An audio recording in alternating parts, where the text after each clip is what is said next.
The time is 8:20 p.m. The Universal Media Netweb will... We only have sound over there. Oops. Oh yes, I think you're right. I know the voice is in it. Don's also out.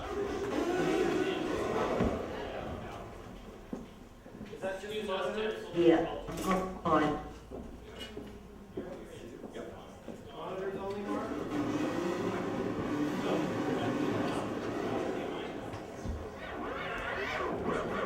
Please wait a moment.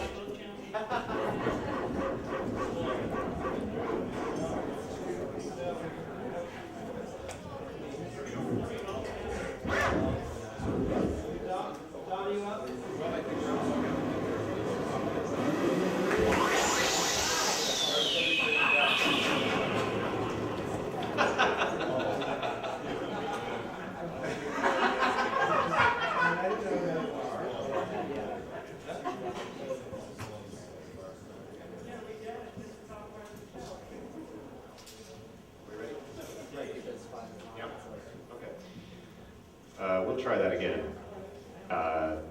It's 8:22 p.m. The Universal Media Netweb will commence evening programming in just a few moments. And tonight we're broadcasting from the Las Vegas Lucky Loft, where art meets the addictive thrill of chance and the risk of catastrophic financial loss. A special thank you goes out tonight to Wes, Ernest, and Chad, without whom and their generous donations, Negativland would not be performing this concert for you tonight. Thank you.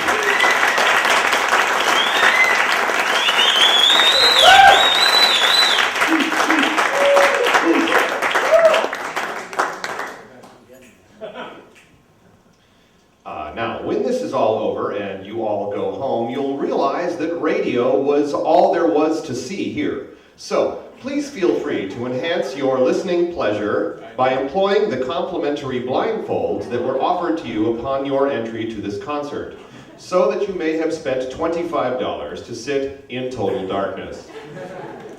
Tonight, for the next 2 generous hours, we do welcome, in fact, each and every soul to It's All in Your Head FM, Negativland's all-new radio format for the Over the Edge program and you, the live audience.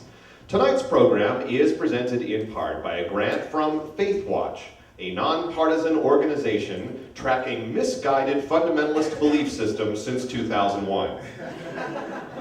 Additional financial support comes from wayofthemaster.com. Now, won't you take a moment to locate your complimentary blindfold, presented in an effort to enhance your pure listening pleasure without the distracting visual clutter of hands moving confusingly around barely visible and unrecognizable electronic equipment. Please keep food, handbags, purses, watches, jewelry, cell phones, laptops, and other valuables firmly attached to a pocket chain or tightly clutched while blindfolded.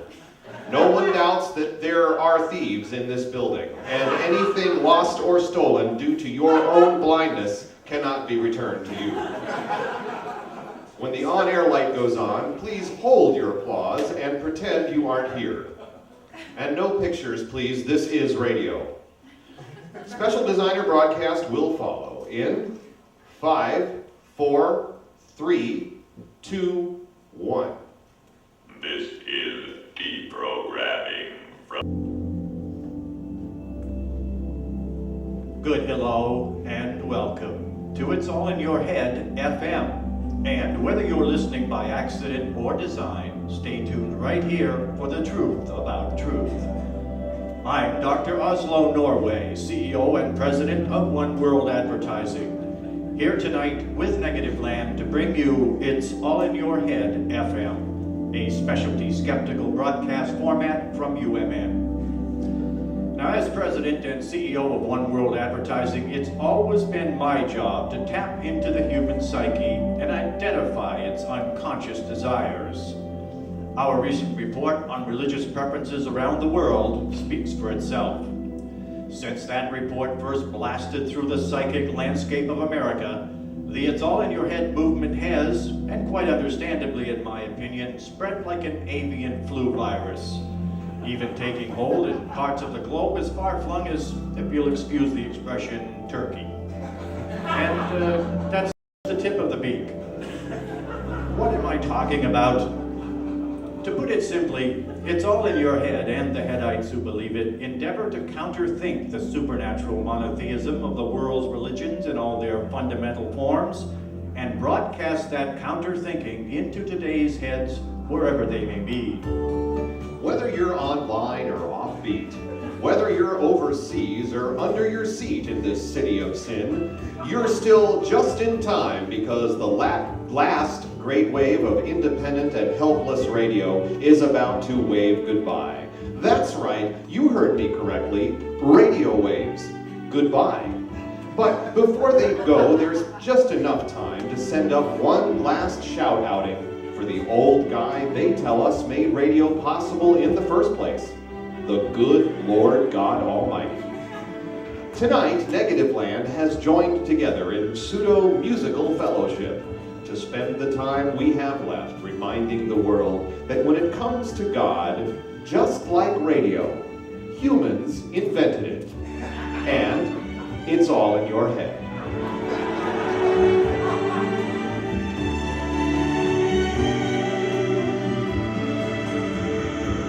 You're listening to It's All in Your Head FM, putting the less back in God less.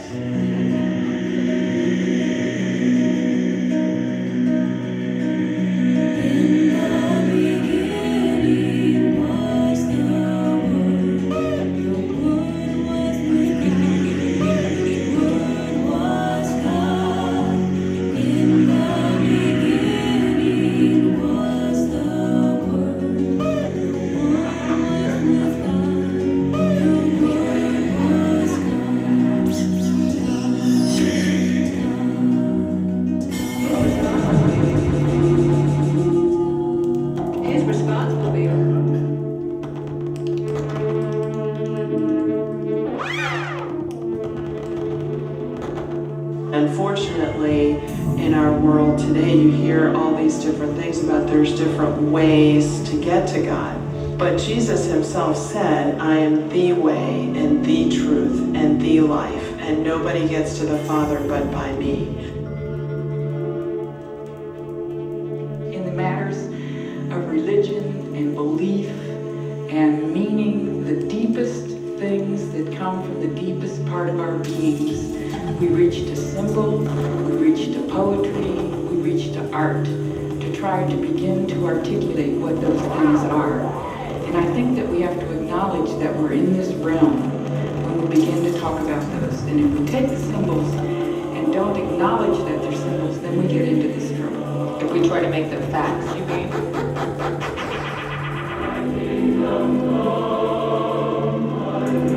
Now, does God mean something very real to you, Henry? Yes. And Marsha got her idea from My grandmother.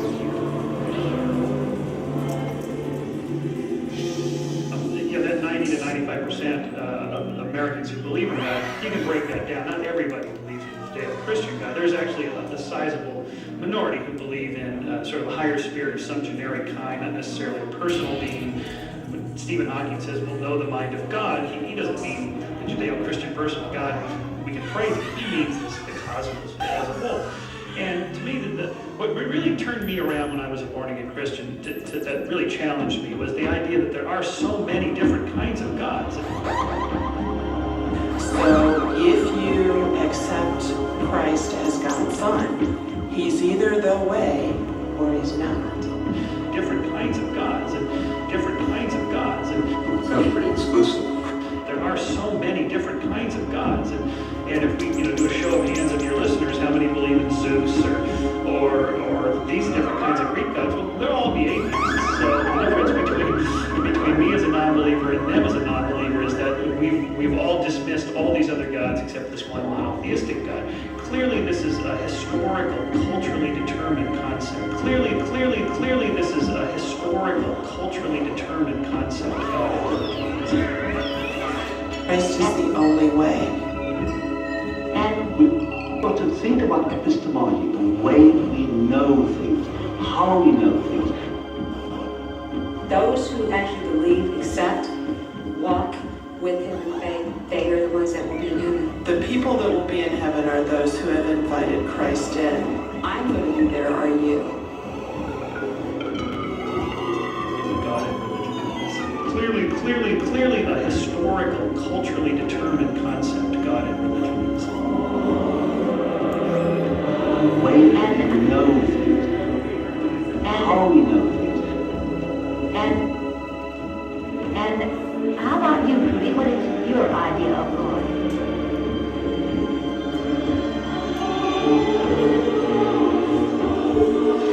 There is a sense that in Christianity, as with other religions, that somehow Christians are better than others. What do I say to Muslim, other non-believers? I would invite an Orthodox believing Jew, look at your scripture. I would never put down somebody else's faith, but I would certainly try and encourage them to look critically at Christianity and at what they believe. And if they will, I think God the Father will bring them to a conclusion that Jesus Christ is the true and one way. God ever puzzled you, Charlie? Freud called religion an illusion.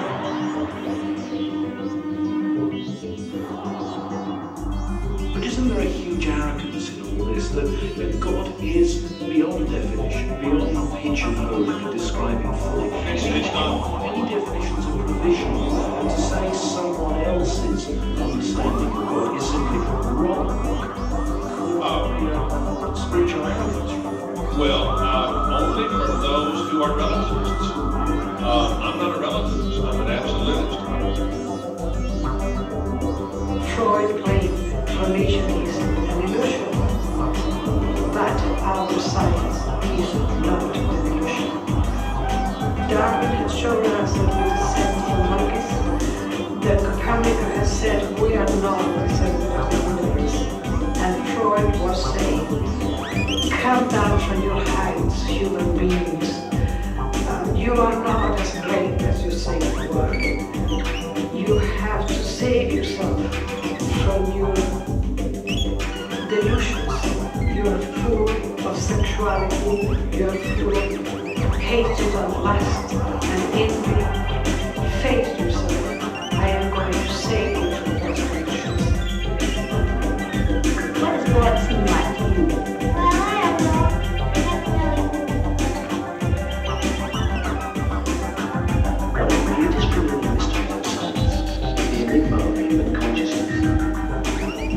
What makes us who we are creates that sense of the self, the world. Understanding the Korean creates the self is one of the holy grails of modern science. An statistic that people come up with from various points of view is that we're 1/4 conscious and 3/4 unconscious at all times.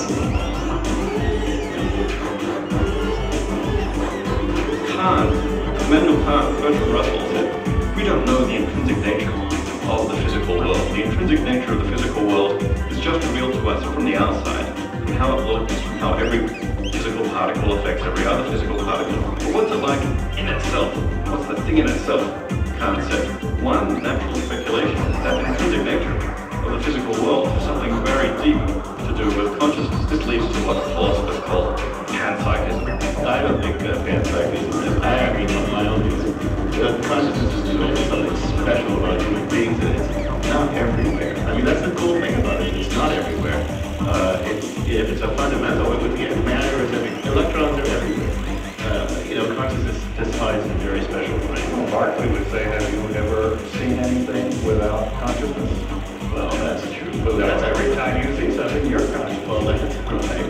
But consciousness goes where I go, where minds go. But minds aren't everywhere. So they have to see minds. Do we really have any record of any observation of anything that didn't involve consciousness? Well, because the observation was conscious. You're getting spooky, doesn't it? I think we got it. excited with this conversation because before I get really weirded out,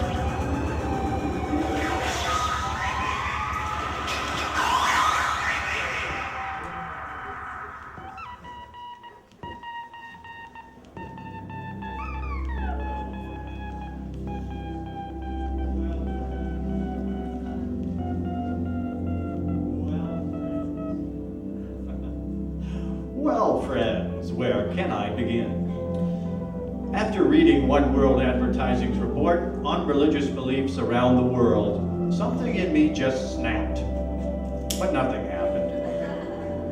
And then it came to pass that during some of the spare time I am constantly burdened with, I finally decided to confront the God concept head on and become the founder of a new and unmusical spiritual philosophy called It's All in Your Head. As I saw immediately, and as you'll soon find out, the logic of this mental realization was, is, and always will be irresistible. Once you realize the role your head is playing in all this, you'll never go back to thinking otherwise, believe me. Good idea. So, before I knew it, everyone sharing my beach spread in Malibu, including Negativland, had become a headite, eager to spread headism via any medium that would have us. The only one that would was the nearly forgotten medium of broadcast radio, now on its last tower legs and finally desperate enough about FCC-free satellite radio and podcasting to publicly entertain the concept that there is no God, just to get listeners. UMN thinks like this. Right now, for some reason, showing that something thought to be as important as God is actually non-existent will bring people back to radio's fabled nothing-to-see zone and rekindle the golden age of +6 ratings. How do we do that and do it by the next fiscal quarter?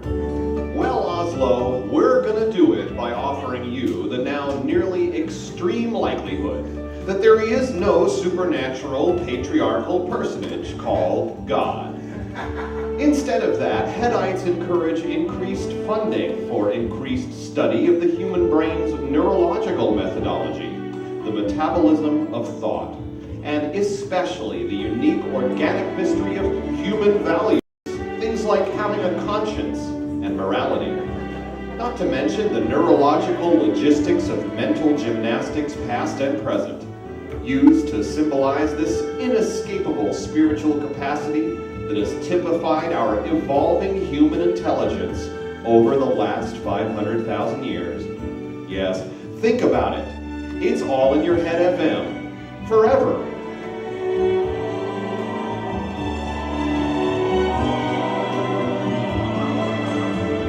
You're listening to It's All in Your Head FM. Monotheism, but in stereo. This is the universal medium well.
And they don't necessarily have any relationship to other people's afterlives.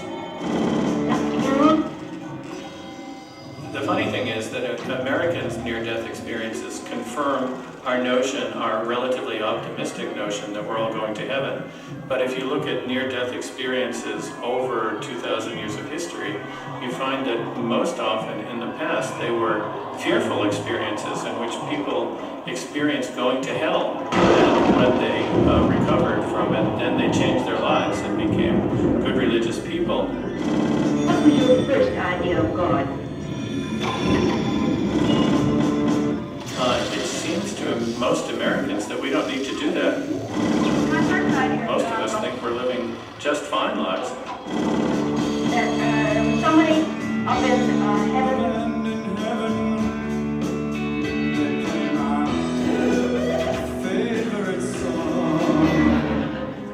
And so we experience heaven when we have these experiences.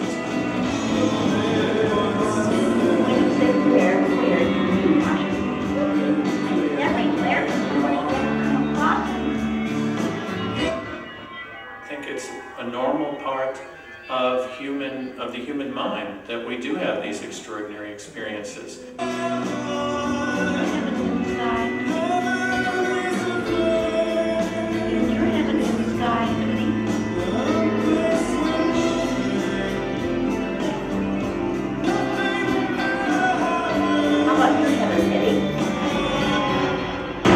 There's a book called Why God Won't Go Away, and it suggests that we are, in a sense, wired to have these extraordinary experiences in which our religious life is innovated.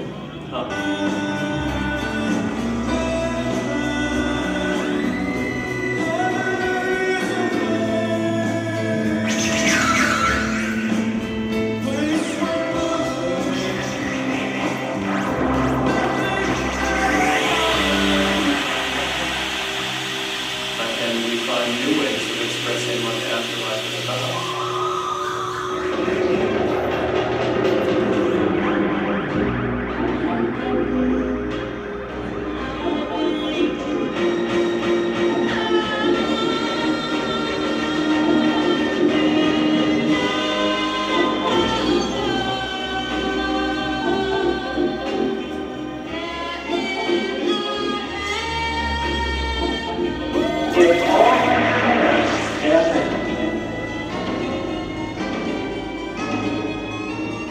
How about you, Marcia? When do you think of God?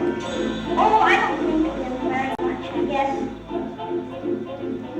So I think of these notions of the afterlife, which are produced by societies, and only recently by individuals, after all, as kinds of mirrors in which a society takes stock of itself and asks itself, what is the most important thing about ourselves? And so I think that that is a very important thing to realize. As to whether any one or another of particular portraits of the afterlife is true, they tell us one thing or another, and they all have to be believed with a grain of salt.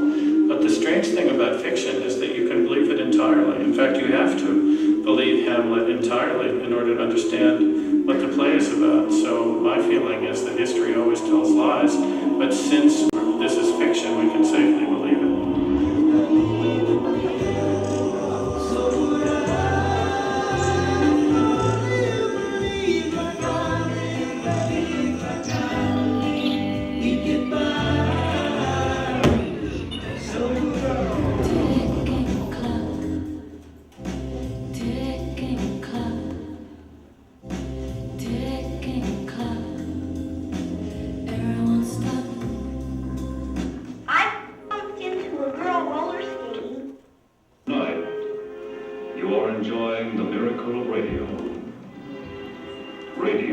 Finest over frequency modulation. I bumped into a girl roller skating. The girl that was roller skating said something about God. My classmate said it was real. It was a great discussion. But we all went off and went to I believe it all depends on what you believe. Now I believe.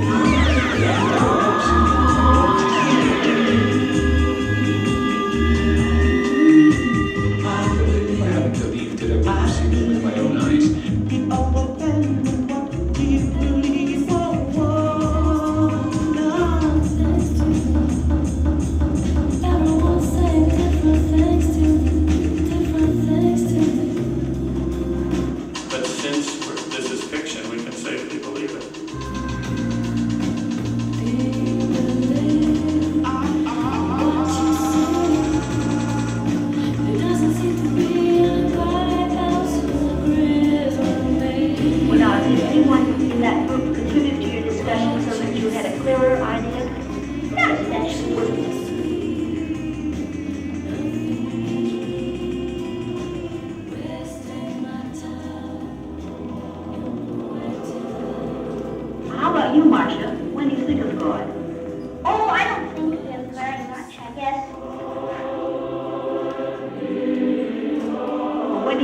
God, Douglas? I think of God when I'm laying in bed. It makes me feel better. I seem to go to sleep faster.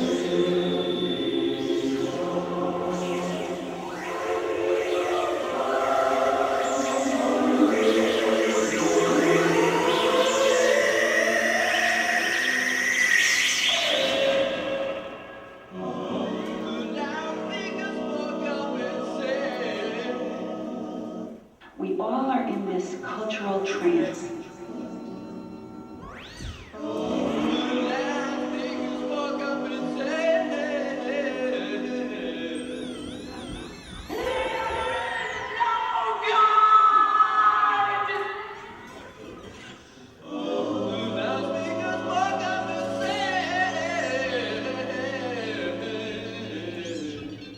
Let us have faith.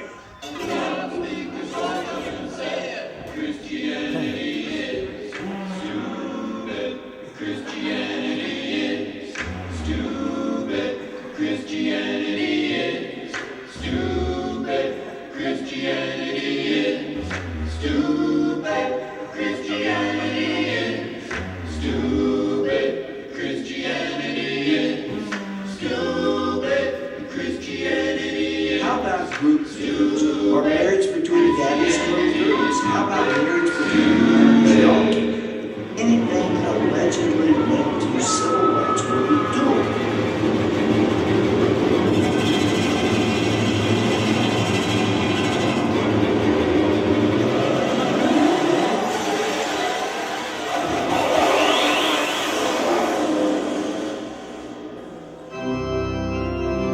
I don't know why you necessarily need God in order to have morality, which is, I think, what's at stake in this discussion.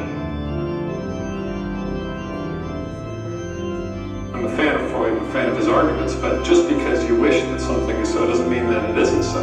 What Freud's saying is that if you look at the data and you want to take the most parsimonious approach to things, come up with the simplest theory, you'd say, well, maybe instead of saying that a God's there, it makes more sense to say that these are universal human wishes, and the best explanation as to why people around the world come up with different conceptions of God is because there's this universal need for explanations, comfort, order in the face of chaos and disorder.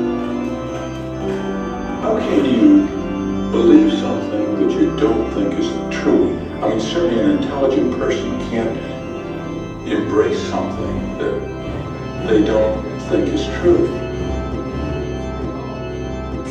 Let's say you could say about faith. Not a lot. I think faith is pernicious because it teaches people, especially teaches children, that believing something without evidence is a virtue. I think it's a bit pernicious because I think that children should be taught to seek evidence. They should be taught to be skeptical. If they're told something, they should immediately say, what's the evidence for that? Whereas faith teaches you not to ask for the evidence. It teaches you this is true because it's true because it's true. You just have faith and you don't have to justify it. Good morning, children. How are you today? I think it may be, the power of it may come from getting children early.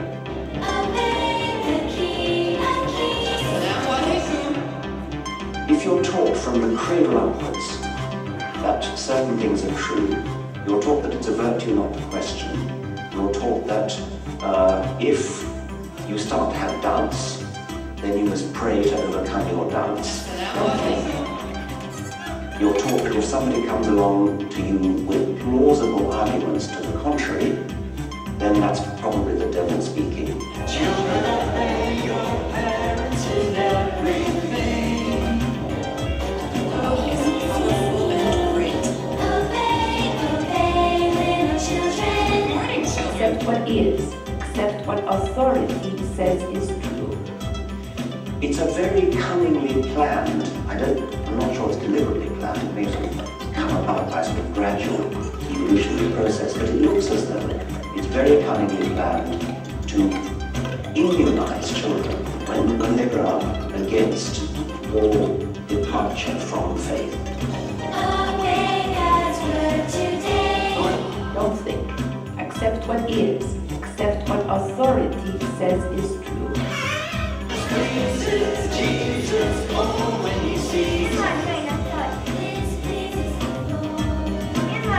There is a sort of wishful thinking element about that. I mean, not quite obviously in the case of surviving after death, because it might be very nice to survive after death, but what's nice isn't necessarily true, and there are people who can't distinguish between what they would like to be true and what there is any evidence is true. In my brain, I thought, God was telling me, buy this, you know that.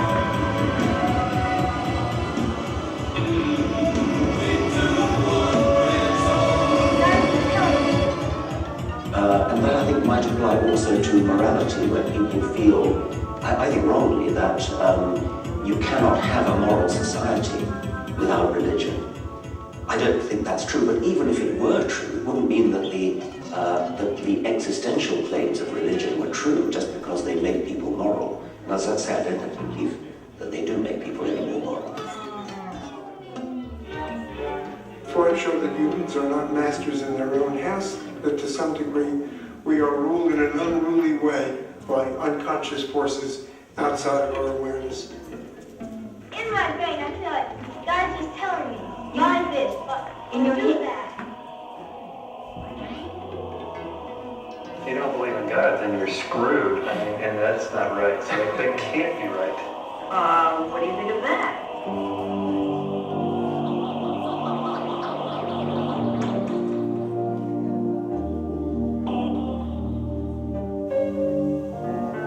Psychoanalysis has taught us that our intellect is a feeble thing, a tool of our instincts, and that we are all compelled to behave cleverly or stupidly by the commands of our emotional attitudes.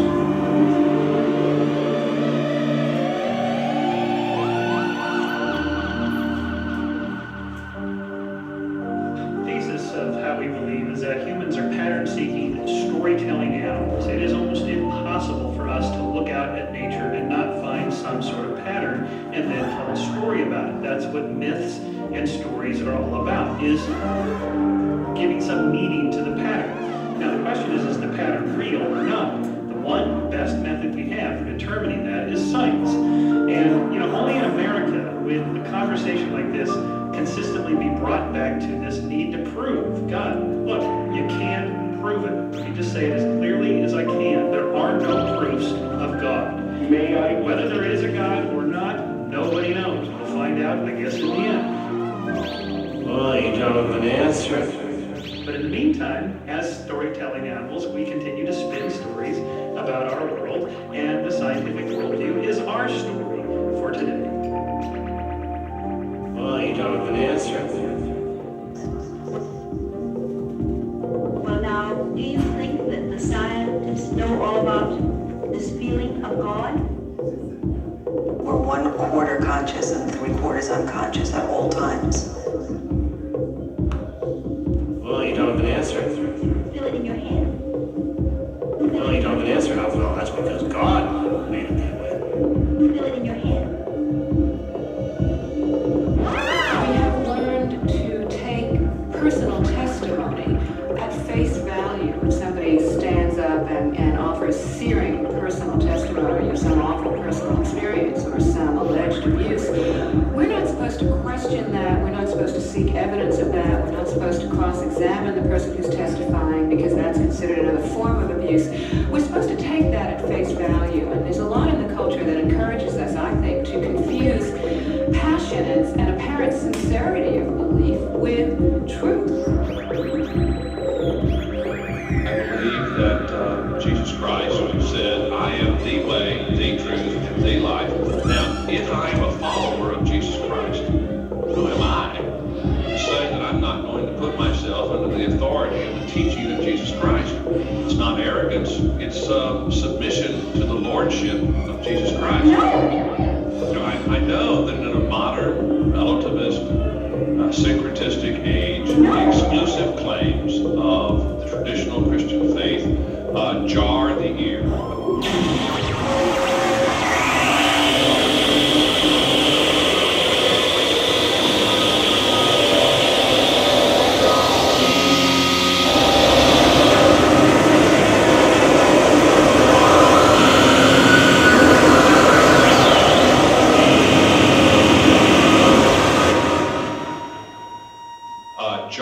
the ear.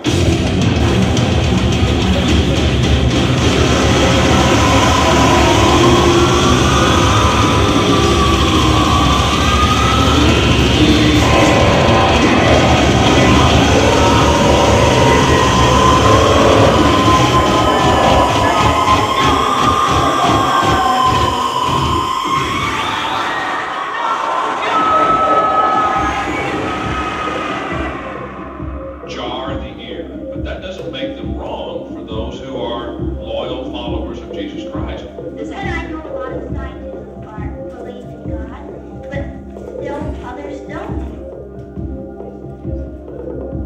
Well, that's because God made it that way. And that's just a too dreadful way to conduct religion. And it's also doomed because it means that the more things science is able to explain, the smaller and smaller part of the unpainted part of the floor is left for you, this poor God that you've created to occupy.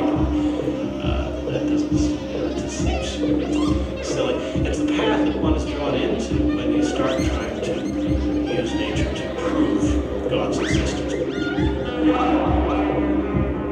And it made for it realize there were mental processes that go on very significantly outside of conscious awareness. He puzzles about hypnosis. How is it that I can affect a human being's mind without his consciousness?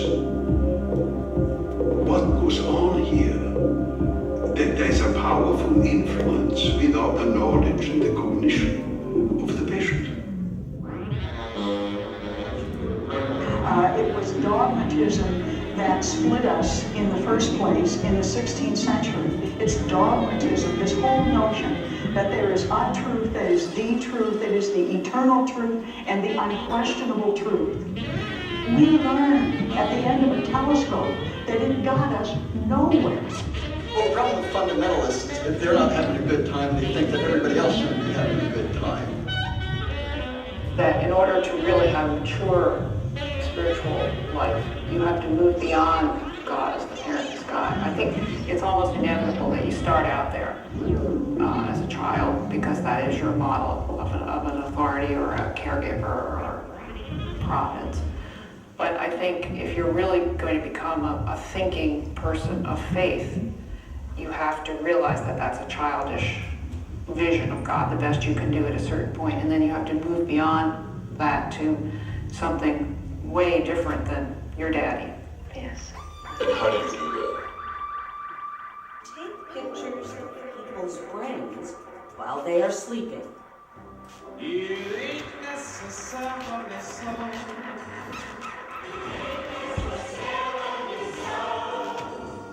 The things that you're liable to read in the Bible, it ain't necessarily so. It's all in your head, FM. Responsible, receptive, reusable. This is the Universal Media Network.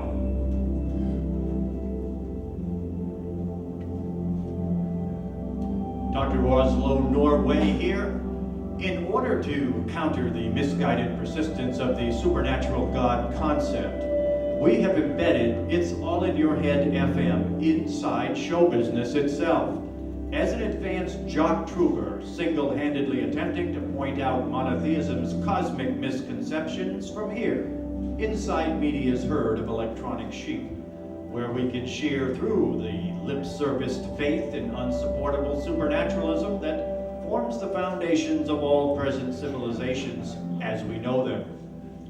It's All in Your Head FM is a philosophical radio club wielding the well-worn but seldom adopted theory that there actually is no God. No God as first imagined in polytheistic pantheons full of them, and no God as later boiled down to an unimaginably lonely oneness. That all such supernatural God concepts have been the confabulated personifications of organically operated spiritual impulses within us, and us alone. There is a universal need in our whole species to connect with something spiritual. This need has been along for the ride in every human brain as an innate and inescapable neurological function in this species for some time now. There's no getting rid of it. But the headite observation of its universally symbolized figurehead, the supernatural God concept, as a mental condition, will probably continue to be contested by today's fundamentalist Homo sapiens every place we go, as this radio show tours apprehensively around the known world. Why? Because we boldly propose to rethink all their proprietary supernatural spirit hunts with a mighty righteous focus on common humanity, common sense, comparative mythology, epistemology, and the state of our neurological sciences. And this goes for anywhere we go, regardless of whose regional god we may find ourselves subjected to. And we warn you, we're doing something right. Our free trial convert rate is high amongst almost all demographic groups within our surface reception areas. So we must caution that if you too choose to join the It's All in Your Head movement and become a headite yourself, don't expect open-minded throngs to beat a path to your newly trepanated doorway. Startling interpersonal resistance to this new crazy talk can occur even in your own home. To eject the supernatural God concept, even if you're hanging on to a lot of the timeless human wisdom still found under that label, is to forsake society's unquestioned, accepted cultural glue. And getting your own head stuck on our more reasonable in-look may actually make others think that you are falling apart. No mental glue. Well, stuck all that, we haven't and you won't, because it's all in our heads. And your heads, FM. It's all in your head, FM.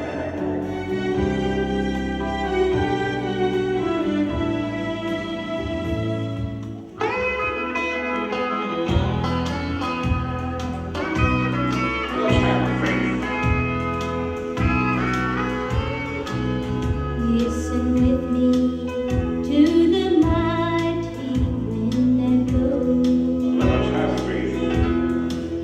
Look with me to high mountains capped with snow. Walk with me in a forest where the wild beasts roam.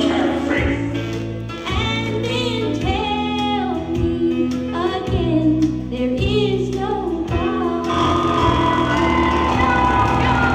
See with me all these many colored leaves. Feel with me spring's warm and gentle breeze. Just behold the summer grow from underneath the sun. And then tell me again there is no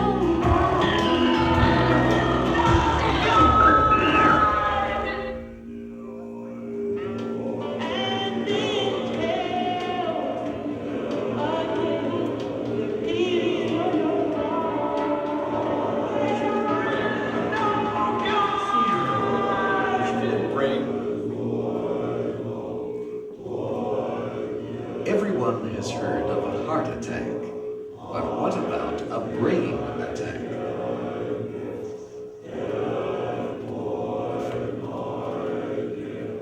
One quarter conscious and 3/4 unconscious at all times, and that both are functioning together in tandem with self-knowledge, without self-knowledge. Isn't unconscious just another part of the brain that's operating? It's not some mystical force.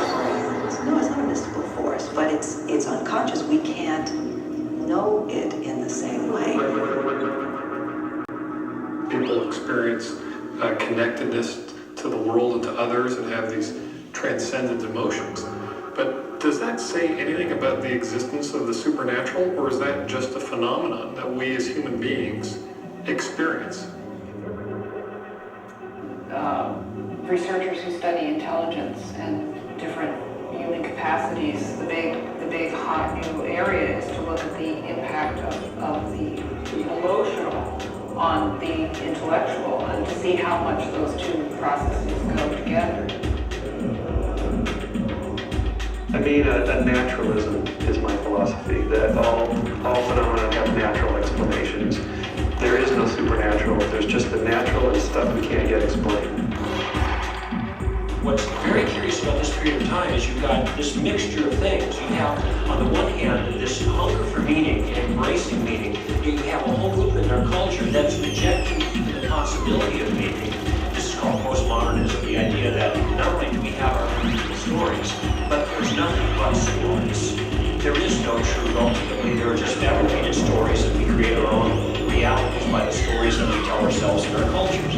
The problem with this view, which is very popular in certain circles, is that it is profoundly relativistic and ultimately realistic. It leaves you all alone with just a story. There's something that's deep inside of all of us that tells us there's more than just a story going on here. And I want to know what it is. And I think part of the move to fundamentalism, to some degree, and that is a genuine move back to the fundamentals, is trying to get in touch with something you can really depend on, something you can actually know, not just a guess, not just a shot in the dark, not just a fantasy, not just a religious placebo or something like that, but actually the real story. And I see both of these things kind of happening recently.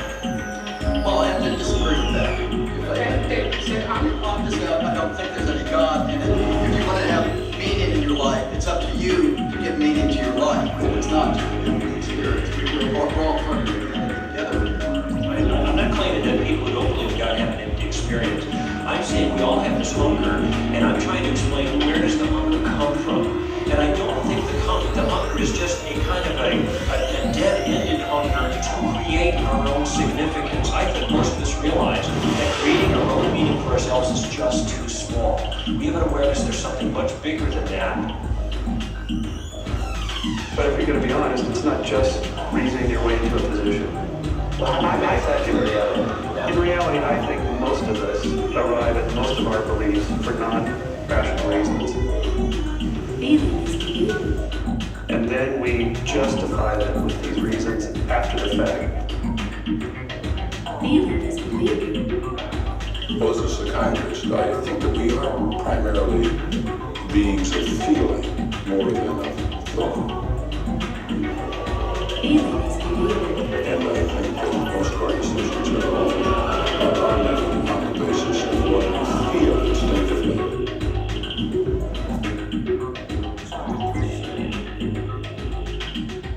Scientists say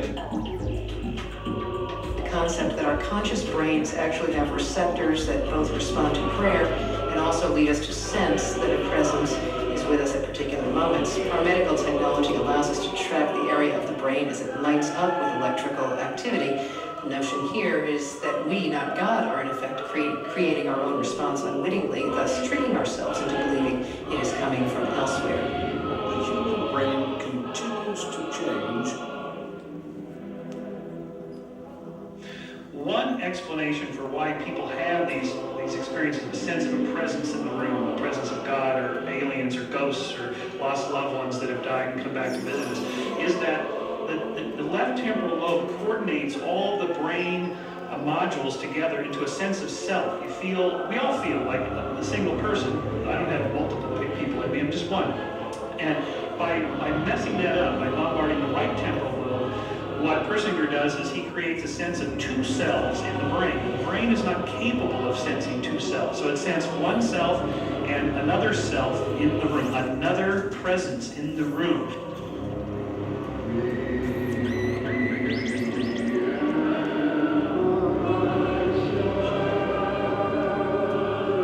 When do you think about God, Henry?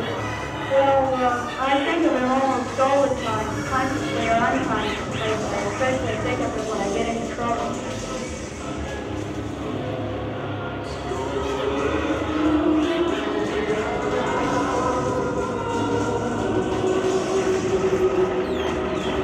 Now, what that might be interpreted as depends on your culture, your experiences. People 400 or 500 years ago experienced incubi, succubi, because they lived in a demon-haunted world. People 100 years ago experienced spirits and ghosts because they lived in a spirit-haunted world. kind of world we live in is an alien-haunted world. We live in a world filled with X-Files and Star Trek and Star Wars and all these search for extraterrestrial intelligence. We're obsessed with the idea of alien intelligences. So of course we would interpret these anomalous experiences, these senses of presence, not as demons, but as aliens or gods, because we've always believed in gods. Well, now, do you think that the scientists know all about this feeling of God?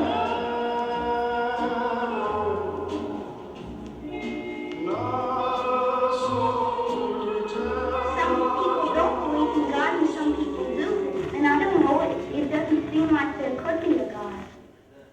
Freud would say that human beings have always been internally conflicted, and the internal conflict is between insatiable desires and prohibitions that are absolutely necessary for society to continue. And You know I'm afraid to say there's no God, even though I know there's no God. What? That I don't understand. this leaves us in a state of unease, a state of dissatisfaction, and often in a state of wretched pain. And so rather than to look for another mythological intervention, that we need to accept our condition as it is, that we're perpetually conflicted. And then with the help of what he called the talking cure, we can change this wretchedness into ordinary unhappiness. But actually, let's think about it. What does that really mean? Why? Why is it that a certain group of neurons in the left front of your brain, when they go off, should make you feel anxious? Well, what would you do? What would you do? What would you do? What would you do with the brain if you had one? And another should make you feel happy. Why, if I had a brain, I could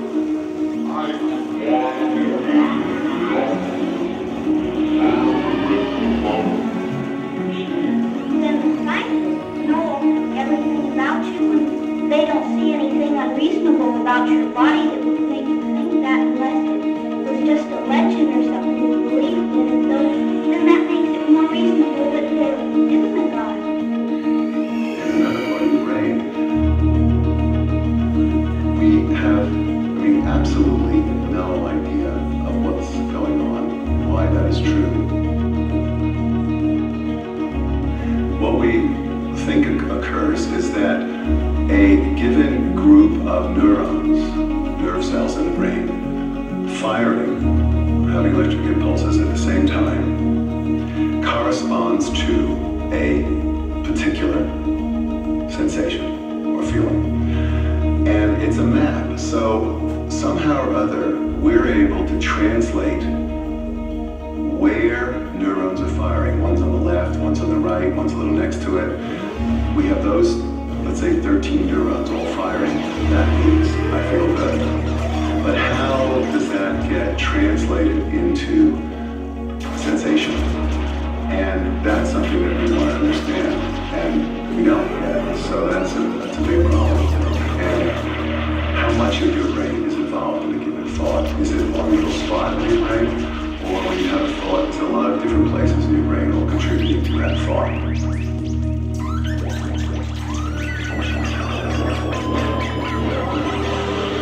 Oh, baby.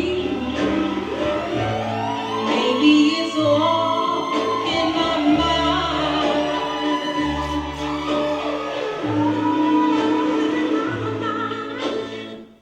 Plug up your ears and cover up your eyes because it's all in your head, FM. You're in the Universal Media Network.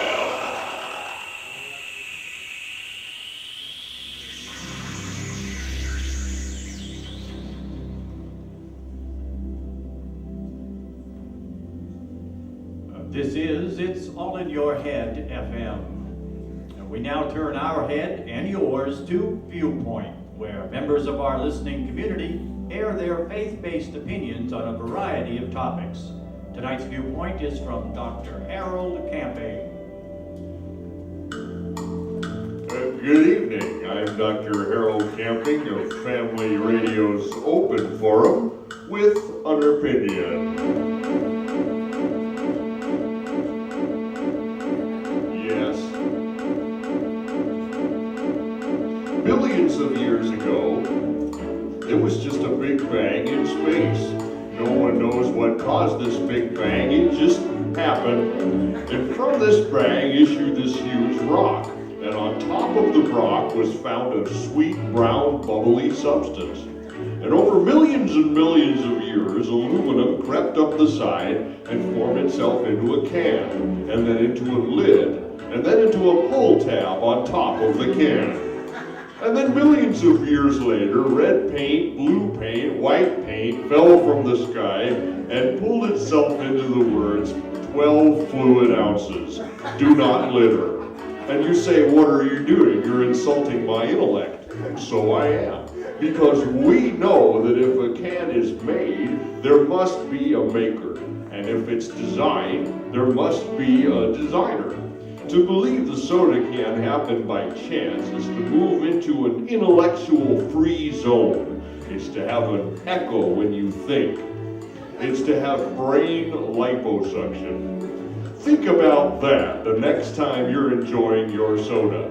I'm Dr. Harold Camping, and I thank you for this guest viewpoint opportunity. The views expressed on Viewpoint in no way resemble any viewpoints held by the Universal Media Network, Negativland, or It's All in Your Head FM, and after a 2-cent deposit may be returned.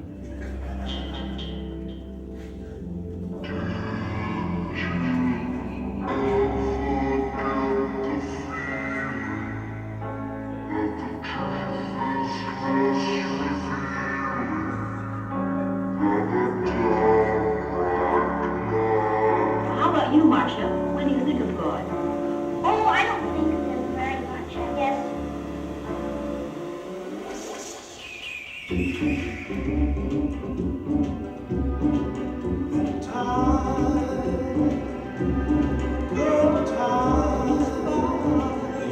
brain continues to change through the process of evolution. The human brain continues to change through the process of evolution.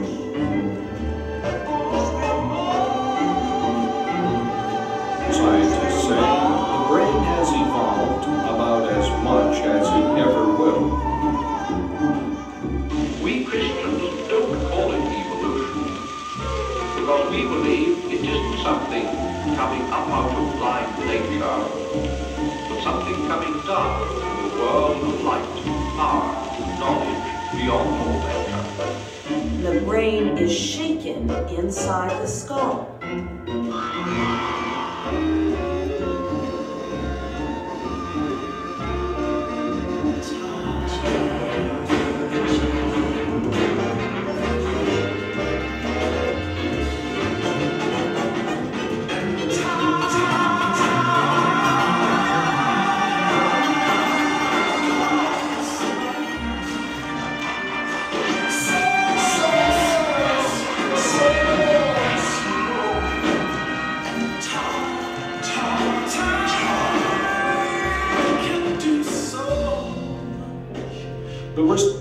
Somebody looks at the complexity of human life and says, given enough time, anything can happen.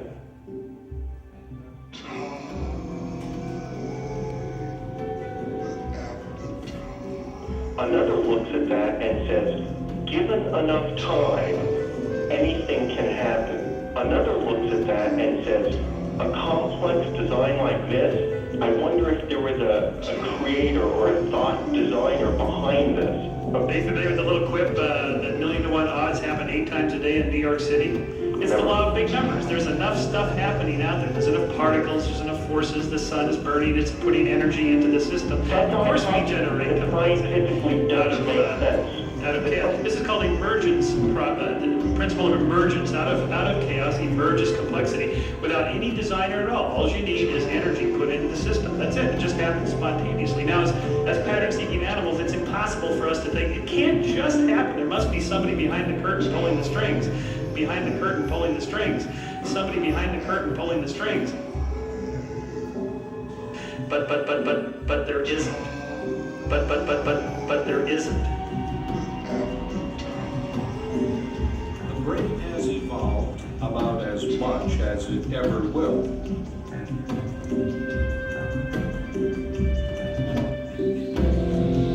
The researchers asked members of 3 Christian groups to say the same prayers for about 2/3 of the patients.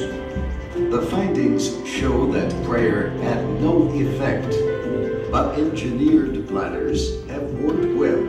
The leakage problem improved, and most importantly, telling patients that someone is praying for them might increase their leakage problem.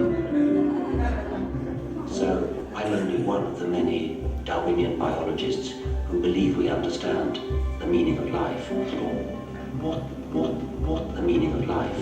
What the meaning of life? What is the meaning of life? The meaning of life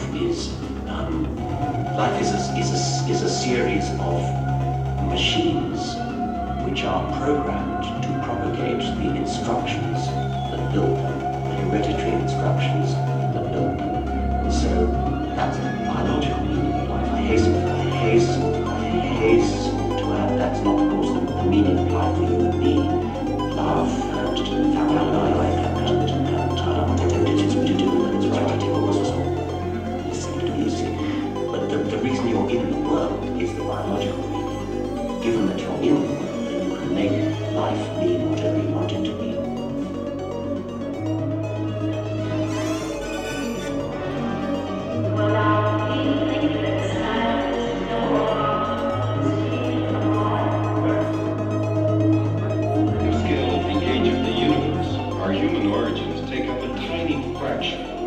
To illustrate this, let's compress the age of the universe from 15 billion years to the present into a single year. So the Big Bang happened at 1 second after midnight, January 1. Then our galaxy, the Milky Way, started around May 1st. Our solar system on September 9th, the Earth on September 14th, and life began about September 25th. Plants evolved about November 12th. The first vertebrates on December 19th, and the first dinosaurs on Christmas Eve. Mammals appear on December 26th, birds on the 27th, and the first humans at 10:30 p.m. December 31st. Our first civilizations began in the last 30 seconds. It gives us pause to reflect that paleontologists are trying to fill in the last 30 minutes, which represents 3 to 5 million years.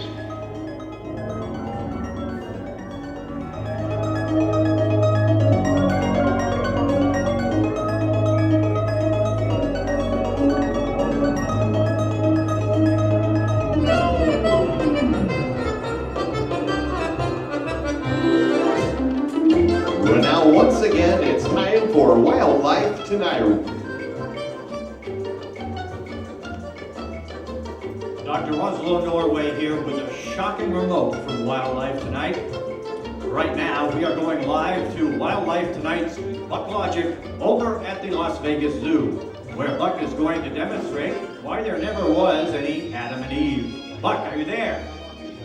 Yes, thank you, Oswald. This is Buck Logic with Wildlife Tonight.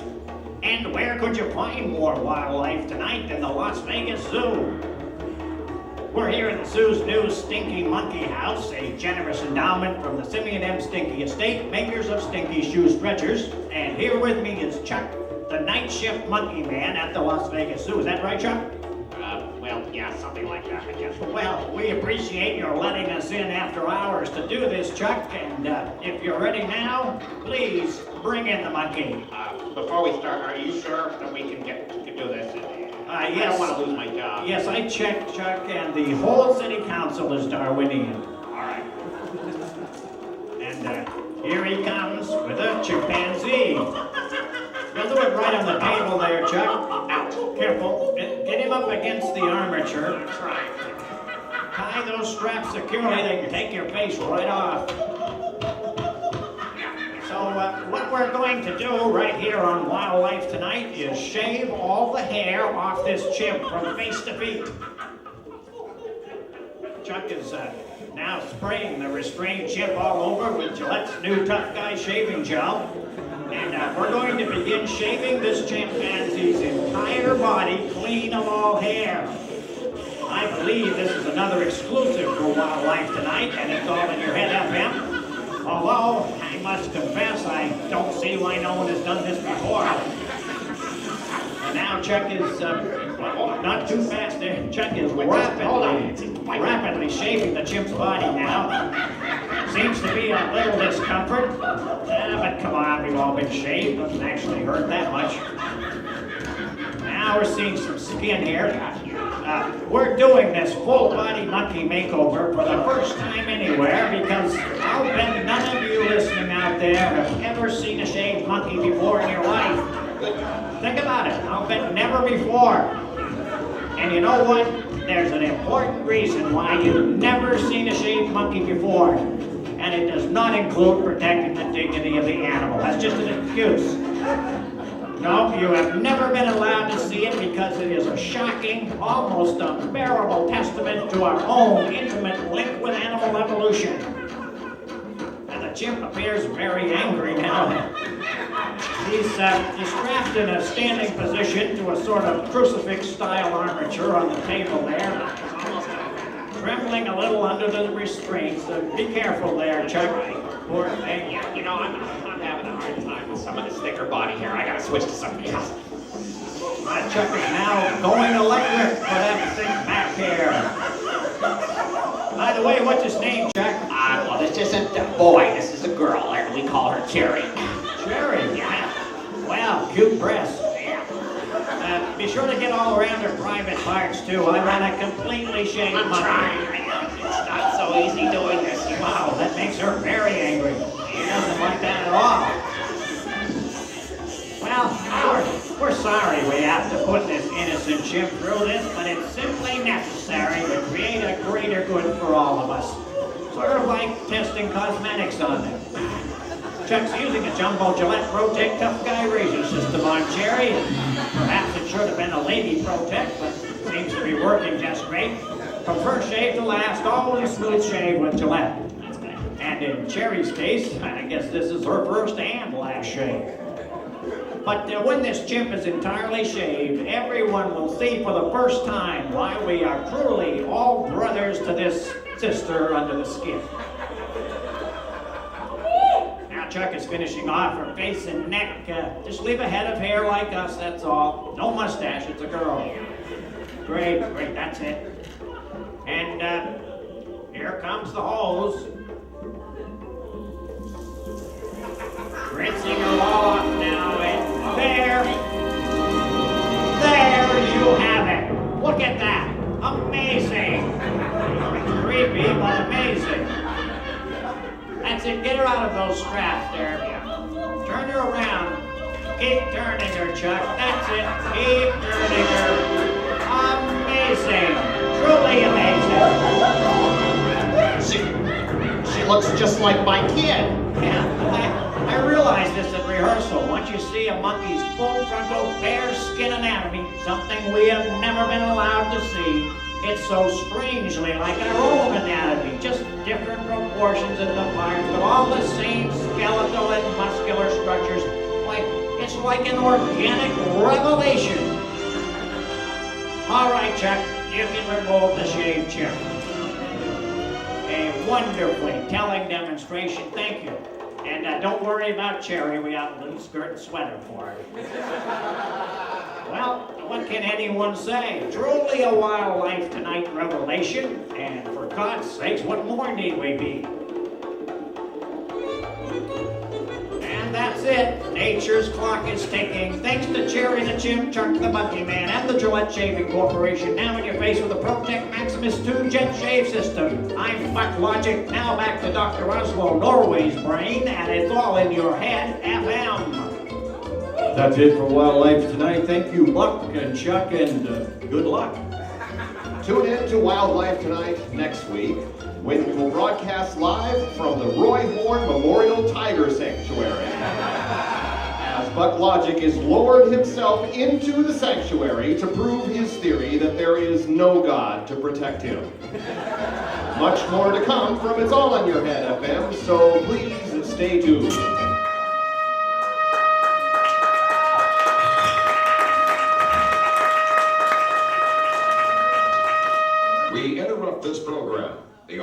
Civil Defense has issued the following message. This is an attack warning. Repeat, this is an attack warning. Attack warning means that an actual attack against this country has been detected and that protective action should be taken. Important instructions will follow in 30 seconds.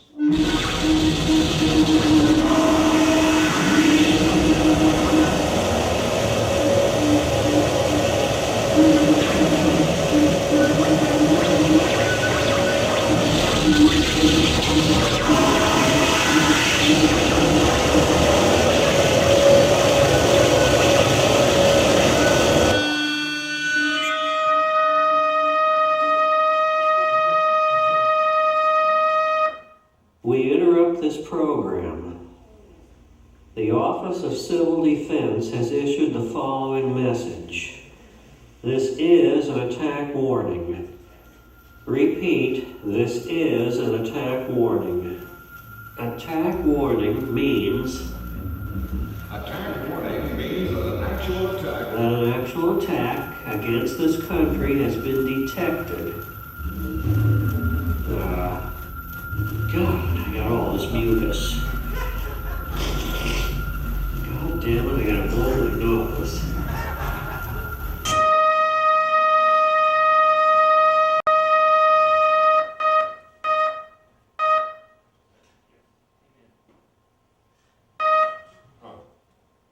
Well, okay, I've just been handed a wire which reads, in compliance with FCC regulations, the Universal Media Netweb will now leave the air for emergency technical adjustments. You are advised to remove your blindfolds as you attempt to find the generously stocked merchandise arena, the bar, and the restrooms. We will return to the air in approximately 15 minutes.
Good, hello listeners, we're back. Dr. Oslo Norway here, sorry for that interruption. Welcome back to the final hour of It's All in Your Head FM, now under new management.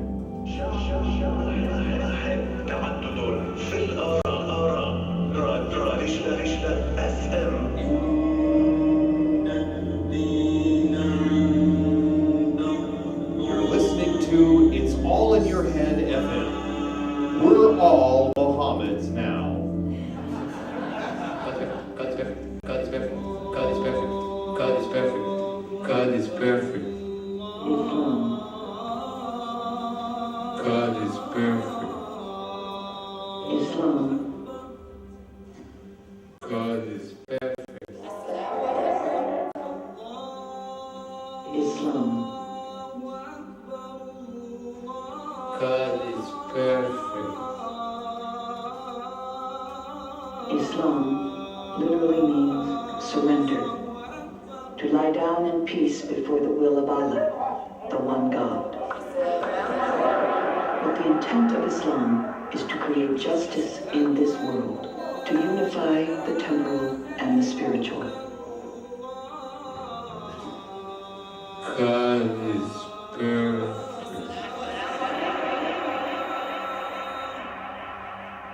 I was isolated really for almost 800 years. In the desert you have either day or night, you have cold or hot. You don't have these shades. Even the music is only one string. And that has kind of eyes, the way of thinking. It's either black or white. It's either you're with me or against me.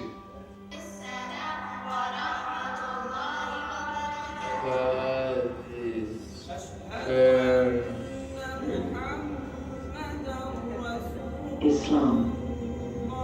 The 5 pillars were revealed to the Prophet Muhammad in the Arabian desert 600 years after the birth of Christ and recorded in the Quran. Now, 1/5 of the world's human beings are Muslim.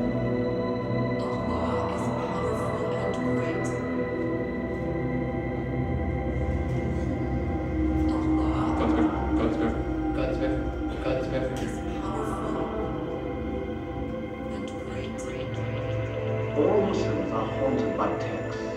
The greatest text of all being Quran, and the other text is Hadith, which is all written. Then we have the Sharia, then we have the fiqh, and we have an attitude towards that text.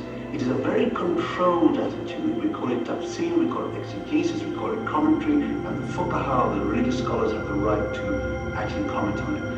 We also are very keen on certainty.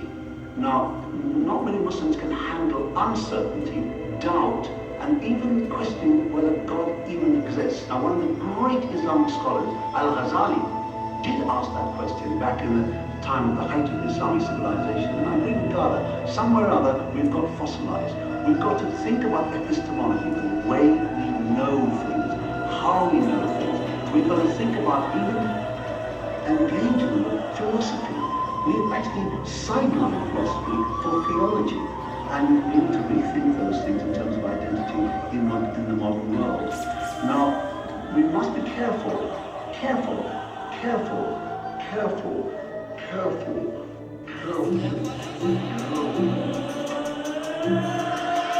Every single fundamentalist movement that I've studied in Judaism, Christianity, in Islam is convinced that modern secular society is the enemy of religion and wants to wipe it out. So they feel that they're fighting, Maududi certainly felt it was that Muslims were fighting with their backs to the wall against a hideously powerful force, and that they must exert all their efforts to counter this great threat to religion. There is no doubt Muslims believe that God does want human beings to surrender to His will. God is perfect. So you can say Islam is perfect because God is perfect. God is perfect. God is perfect. God is perfect. And therefore, those who have not surrendered themselves to God's will are seen as opponents, if you will, to God. If the ancient guys say anything different than the Quran have to win. The Quran is the word of God Almighty. In Christianity, in Judaism, their creed or their aqidah doesn't make the clearest sense. Whenever the word Jew appeared in Quran, I always thought they are the people who have been cursed by God. These guys had the message and they faltered. You've got the message now, don't falter with it. I start hating the Jews. I would rather we have an Islamic government, because basically Islam is a way to organize life. I believe in any country which practices Islamic teachings as God had sent it down to us, we wouldn't have any problems really. All fundamentalism in Judaism, Christianity and Islam is becoming more extreme right now. And we're almost getting what I would call post-fundamentalist groups, people who believe they're going beyond the fundamentalism that erupted so strongly during the 1970s into a new, more desperate phase. And I think something like this is happening here. I remember asking my Saudi friends, what do these people want? Is this the case, as with other great religions, where you can find a justification for your tactics of the moment? I'm sure. Like in all other religions, not only in religions, any book can be misinterpreted, misread. There is a verse in the Quran, religion in the sight of God is Islam. Some have seen this verse to mean that if you are not a follower of Prophet Muhammad, then and you are an enemy of God. Quran do talk about self-defense and your right to use violence or aggression. These things have been twisted. You get politics involved, you get cultural baggage involved, and you try to interpret things that actually are very clear. People like Osama bin Laden, likewise. People that call themselves Muslims and practice terrorism can easily misinterpret a verse like this. The Quran actually not telling me to hate the Jews. It was the teachers who was telling me to hate the Jews.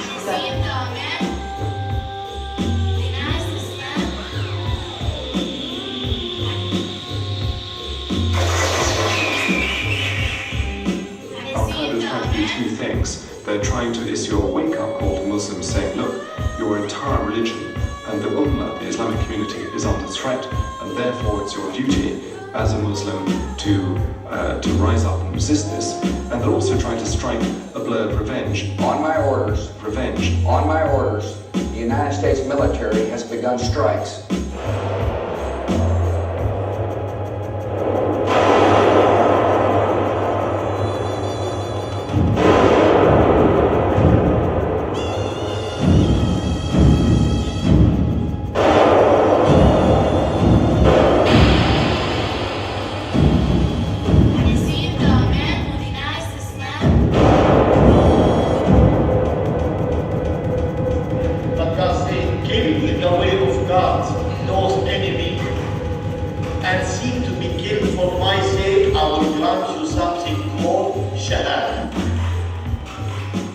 We are still victimized by a certain kind of culture based on the charisma.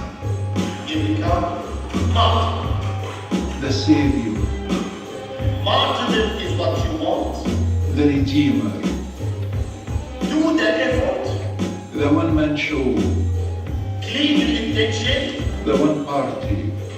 Go forward, never look backwards. The one opinion. Make sure you have nothing left behind you to think about. The charisma. Or to cry for. The savior. The redeemer. The one-man show. The one party. And fight for the demon.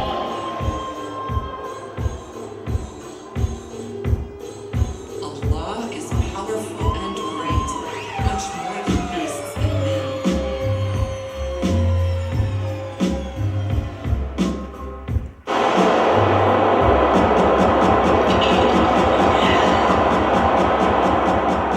They live in the shadow of God, in the paradise of Eden. The strangers, Canada, USA, France, Britain, have ceased to focus on the unknown, the mysterious, because they do not believe in God. Europe stopped believing in God, so why should I speak in our language? I will speak in their terms. I have land in the paradise of Eden. My land is occupied, and I am trying to liberate it.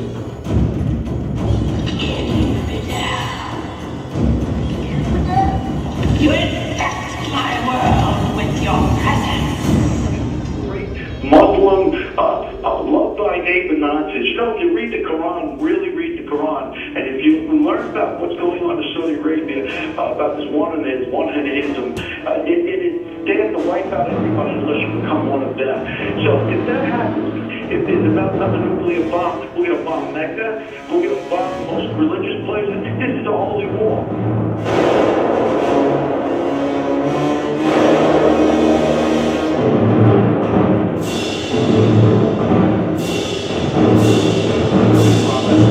They had this vision that they propagated true Islam in its purest form. So anything they encountered that differed from that vision was regarded as objectionable. Islam as Islam does.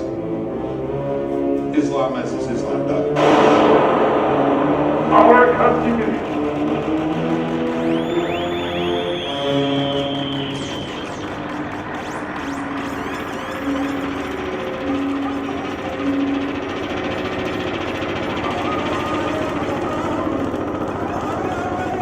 Oh God, deliver America from evil.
the plus, in the plus, or as God, you will see only the good you desire. As the minus, or as a human being, you will see the evil, and in most cases favor your attention towards the evil. This is the Universal Media Web. One of the most popular radio voices from nowhere. This is the weatherman, and believe it or not, we're all Mohammed now. We're all Mohammed now. We're all Mohammed now. I don't even know what that means. Because it's all in your head. FM. So if that happens, if about the nuclear bomb, we're going to bomb Mecca, we're going to bomb the most religious places, it's the holy war.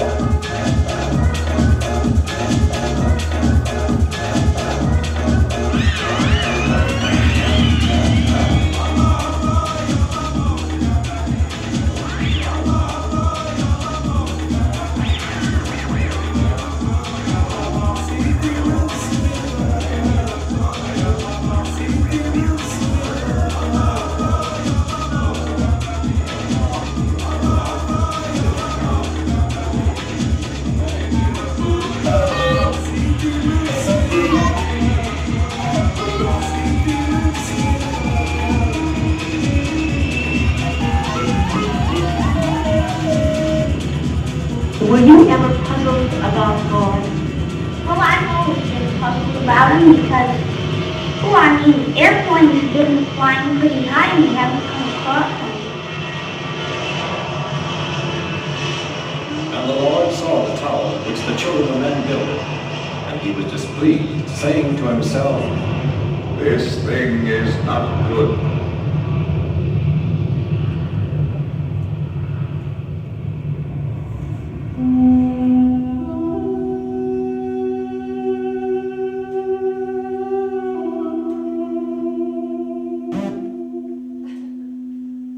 One of the most impossible and memorable images of that day were people leaping out of windows, being forced out by the fire behind them, driving them, hurting them out the windows, and to see that image of two people, co-workers, strangers, I had no idea, but that not knowing made it all the more poignant for reaching out for somebody's hand to take your last step, that you would end your life in the hands of a stranger. To me, the idea of standing on a ledge of the 80th floor of a high-rise and look at a woman or a friend and hold hands and say, we're going to fly down and die together now holding hands, it's something that is so beyond my courage. Plummeting thousands of feet to your death. You know how many times I have actually visualized myself in that situation since that happened? I think that the power of that image is it doesn't give an answer. And I can't even imagine how to do that. It takes us in two opposing directions. I'm sure that there is so many religious people asking themselves questions. Did they hear a voice? Did they hear a calling? Did they see a beautiful garden with rivers and lakes down there? Was their pain so much that some device that we don't know about that we have inside ourselves, some spiritual device, just triggered on and all of a sudden it was happening? On the one hand, we are all alone in heaven. Life is fleeting. There's no one to help us when we face the abyss.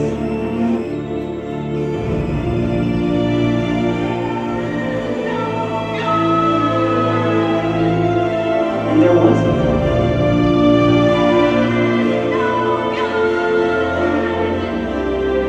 No one came. Already before they jumped, they were just jumping into something beautiful. Because I tell you, I could not do it. And on the other hand, something special must have been going Because a lot of them don't. We reach for eternity. They said that in that moment when they're facing the absolute ultimate, there are other human beings to reach out, to be there, to help them.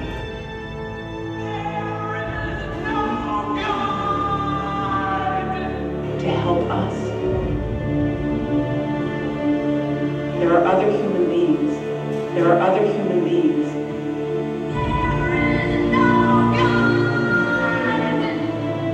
There are other human beings to reach out, to be there, to help them, to help us.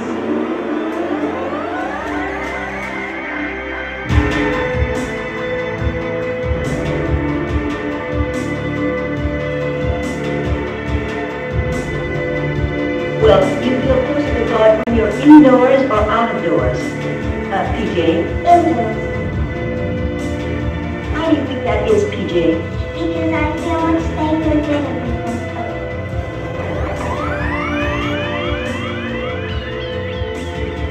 People misinterpreting left and right and giving a sense of, this is the way it's supposed to be. We've got people that are just, kind of being pulled along with that, and it's completely unfair, it's completely un-Islamic.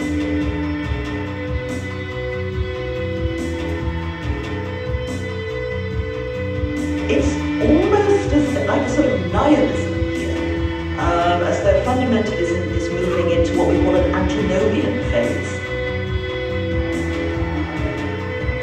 Antinomian phase. It means that you ignore all law and sort of trample on all values. If you are killing and massacring thousands of innocent people, you've lost all sense of law, and in various moments of history when people are feeling extremely desperate, this religious extremism, and there are various examples of this in the past, can tip over into a complete nihilism where all law, even your sacred religious law, is something that you trample on in your desire to get to a new phase. Civilization is perpetually threatened with disintegration. Instinctual passions are stronger than reason. Civilization has to use its utmost efforts in order to set limits to man's aggressive instincts. Cartoons seem to have unified the Muslim world against the West. The cartoons seem to have unified the Muslim world against the West. It remains to be seen whether they will also unify the West in defense of its civilization. Do you agree that perhaps it's now time for the kind of new Islamic enlightenment?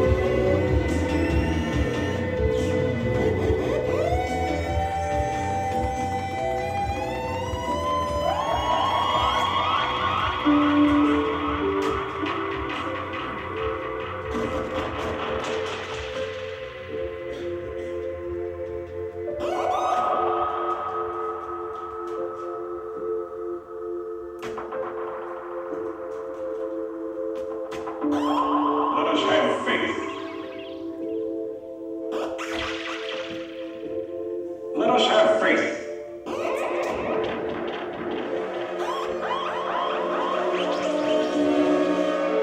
Let us have faith.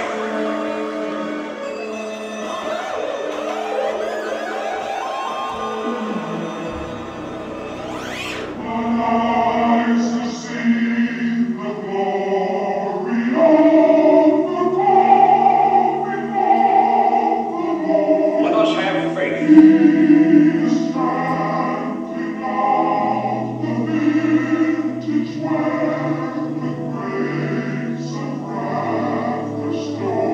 Let us have faith.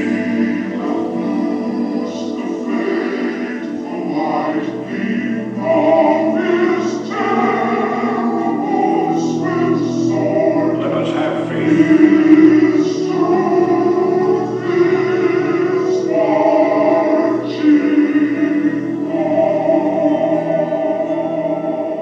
Might makes right. Let us have faith. The great faith makes right might.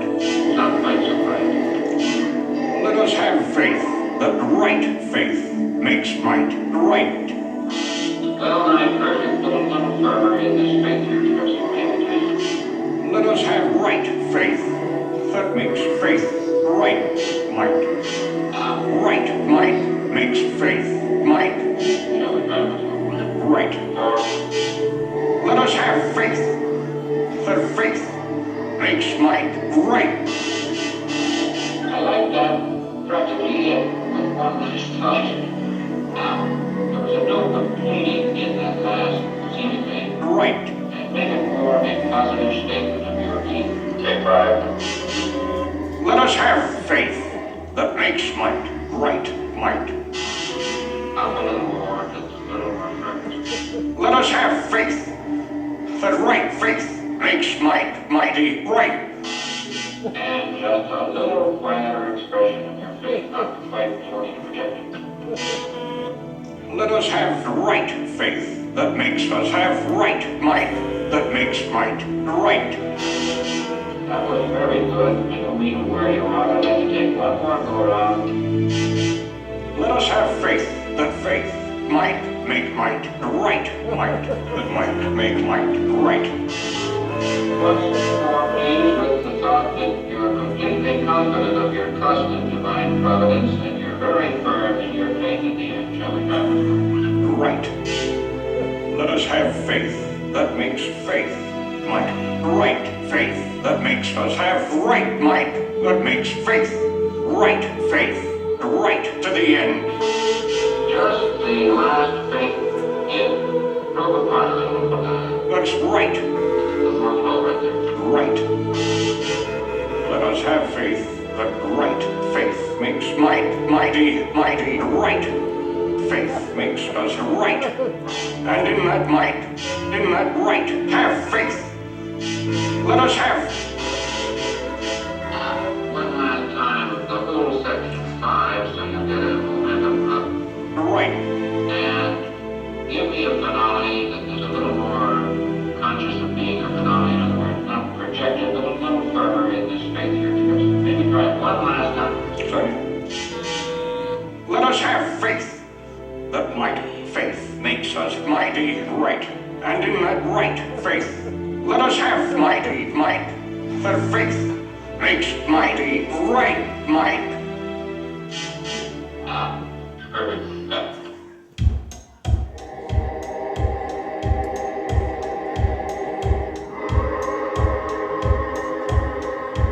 No doubt you've seen the subtle attempts by the media to link conservative Christians with Muslim radicals. Unlike Muslim fundamentalists, we will continue to use the means and methods that freedom affords, freedom that rests upon the foundation of Christianity. Thank you, Tony.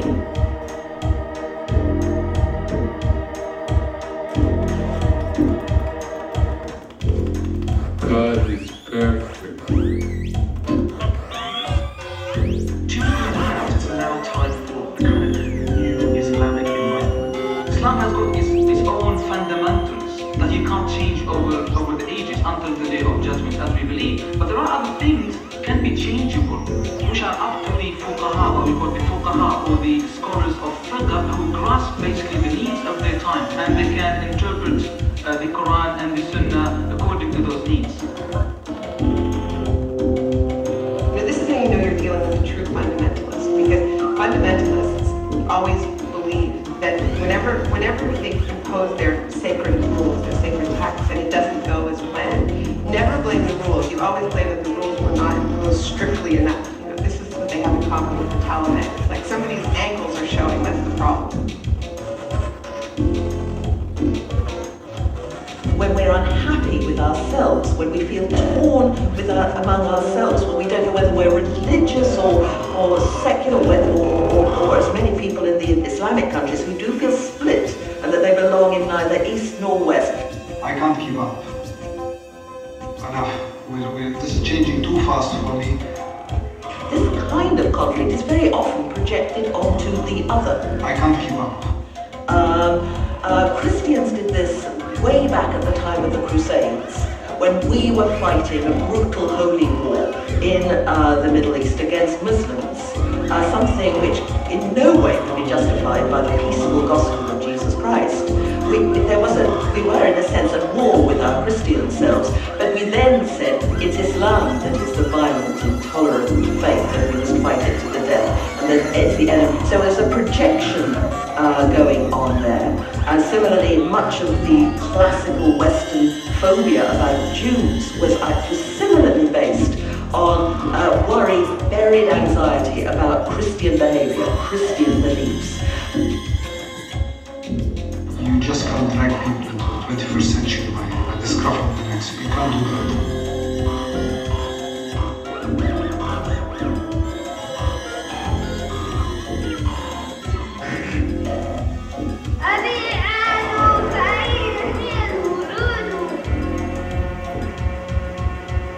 Just how holy is the Holy Land?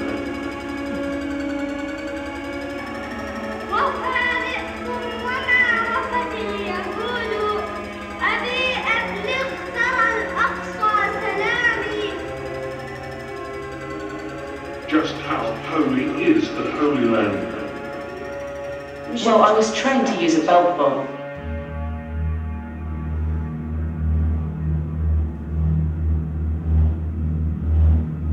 Just how holy is the Holy Land? Well, I was trained to use a belt bomb.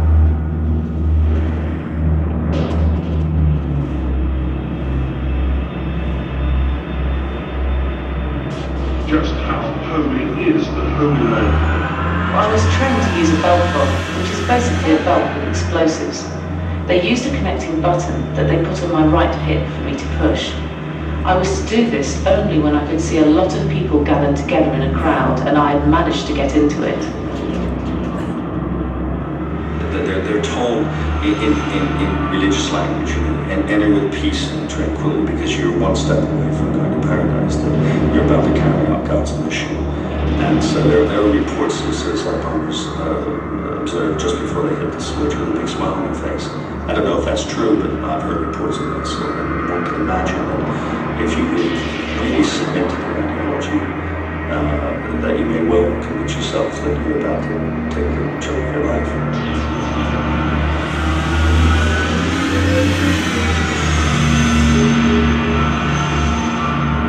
It was only then I was to push the button and explode myself.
طبعا تربية الأولاد Raising children and having a family is a kind of jihad, because this strengthens society, and raising children in a good way is an important thing. If you could today, would you go into that crowd and blow yourself up? The way I see it is that the Jews weren't merciful in my nation. I don't have anything against Israeli children, but I know there is a possibility that an Israeli child could grow up and one day come to kill my son or my neighbor's son. Therefore, I feel he should be dead now.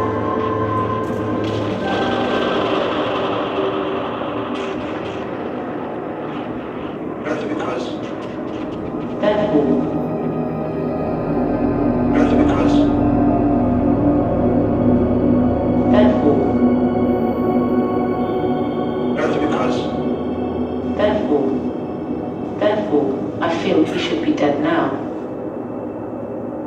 Rather because. That's because they believe that they're not going to die. Anybody who really believed that they were going to die, I don't think would do that.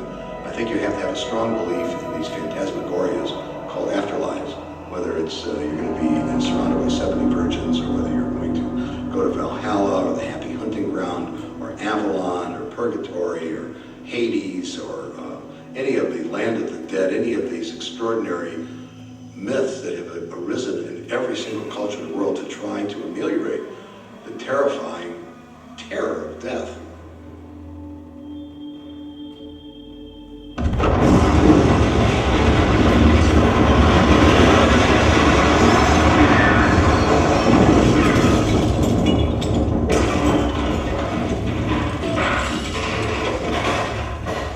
So that your idea of God was what?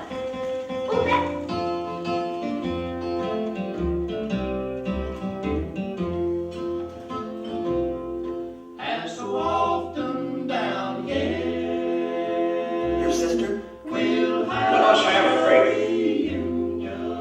Your brother? our loved ones and friends will be gathered around. Let us have faith. Your mom? Some faces are made. Let us have faith. Your And dad? have gone on to hell. Let us have faith. A good friend? They will Your be child? there with Jesus till the trumpet shall sound.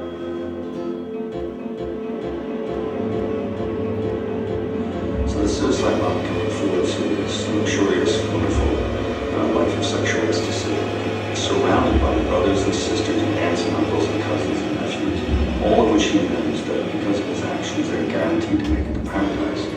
So you have a replication, if you will, of the Arab family, the extended family of paradise. And then when you hear them describe the kind of world they're going to be, rivers flowing with non-alcoholic wine, milk and honey, fruit juice and water, etc., you begin to realize that what they're describing is the idea of what paradise would be for a desert or nomadic people.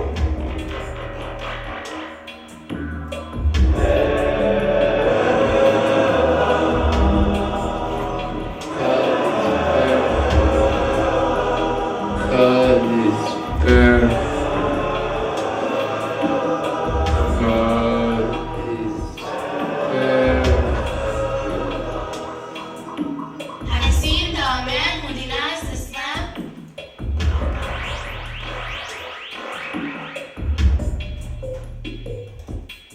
You can imagine what Abu Lahab thought when his very own nephew, Muhammad, started telling the Quraysh that their idol worship was wrong. Think of the excess of brutality, cruelty, and mendacity which is now allowed to spread itself over the civilized world. Over the civilized world. Over the civilized world. A video of his beheading was put out on the internet.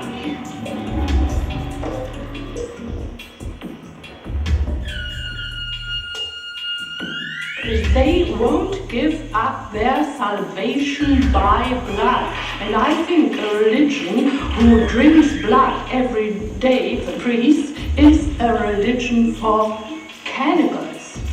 And so I really think we ought to listen what Jesus said before they killed him and not believe that the crucifixion is the thing we are saved by, because they are addicted to a bloody, cruel death.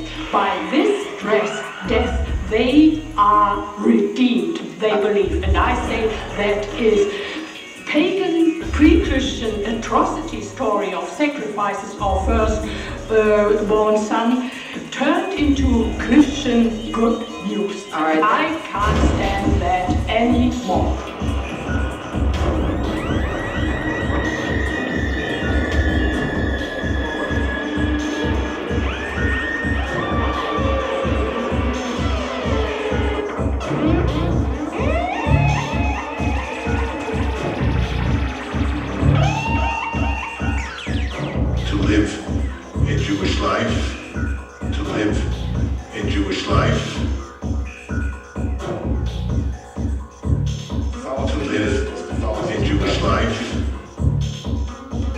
Judaism is as Judaism does. Catholicism is as Catholicism does. By an insulated religious Jewish environment, I was brought up in the experience that Judaism was the truth, that this is the true way and the right way, and that way was vouchsafed to Jews. We all are in this cultural trance. Visit our website, www.wayofthemaster.com.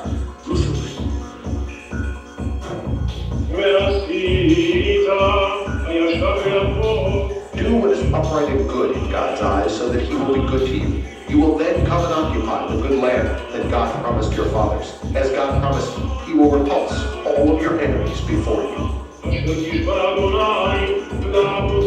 There's been controversy, I suppose, over the centuries about the notion of the Jews as the chosen people. What does that do to Jewish beliefs about others and their relationship with God?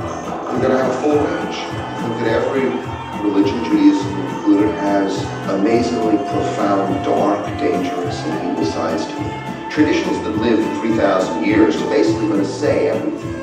But they're going to be able to legitimate murder, they're going to be able to legitimate love. Judaism is as Judaism does. Can be an excuse for legitimation of superiority in the most racist form you can imagine. A tradition and a religion is only as good as the people teaching it.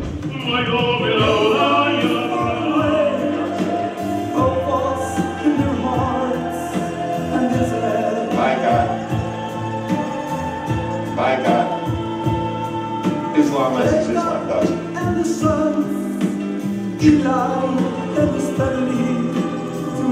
Judaism is as Judaism does.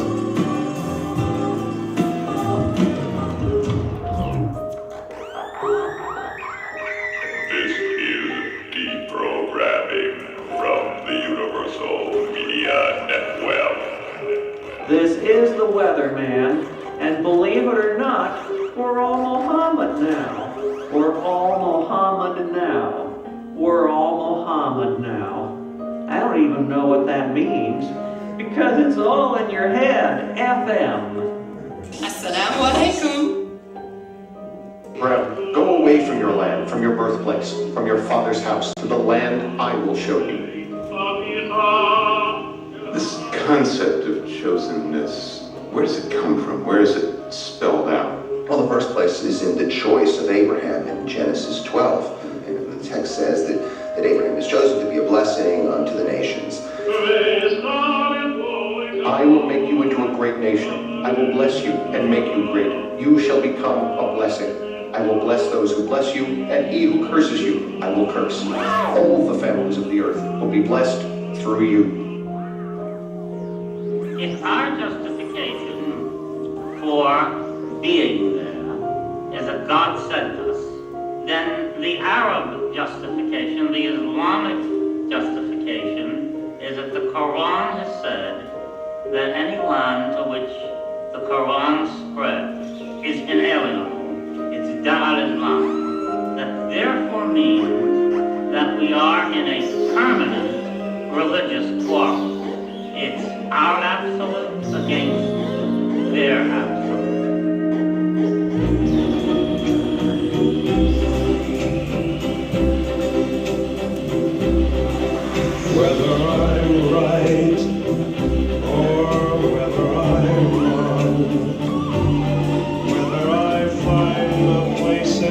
world will never be one. I gotta be me. I gotta be me. What else can I be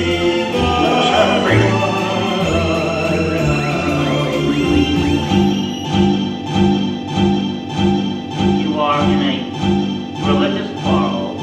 You cannot compromise. Now, so long as we're going to insist that we have a religious right to the land of Israel, then even Jimmy Carter will tell us that that isn't what his Southern Baptist teachings taught him. The Jews have a religious right to the land of Israel, provided they turn Christian. You shall be my special treasure among nations, even though all the world is mine. These are ways in which people would create a meaning for their community. Chosenness can be used either to make you feel profoundly loved so that you will live up to that love, or to make you feel incredibly superior so that you'll destroy the other.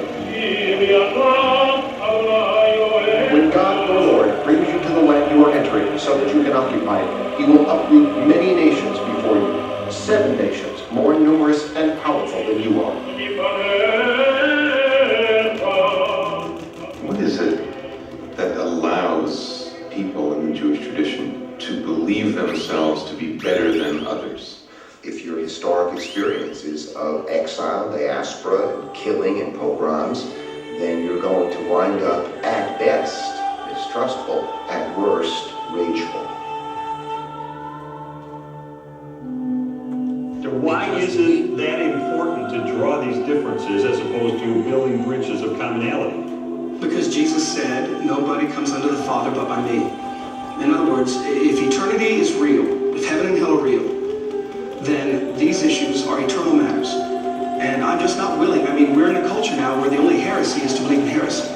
I believe there are many things that Muslims, Jews, Christians, Moonies, anybody can unite on, ethics and such. But when it comes to truth, when it comes to eternity, Jesus Christ alone is the anchor of our soul, is the one who lets us into heaven, the one who brings us into heaven by His shed blood. And so this is eternally important.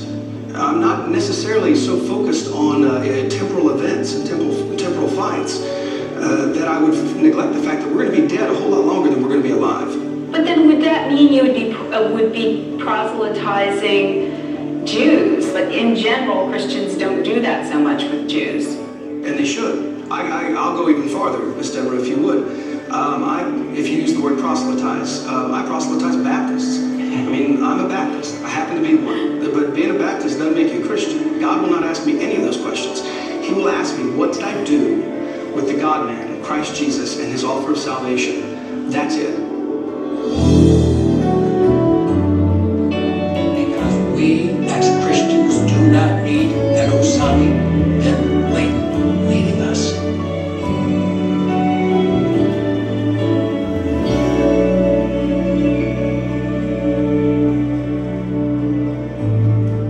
What would Jesus do? Would Jesus think that torture was cool?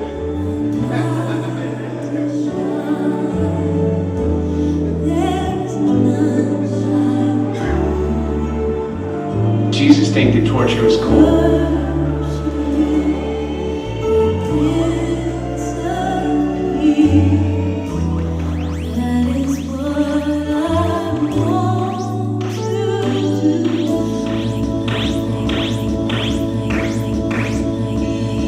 We're running out of time. Sorry. Well, I don't harp on that difference because...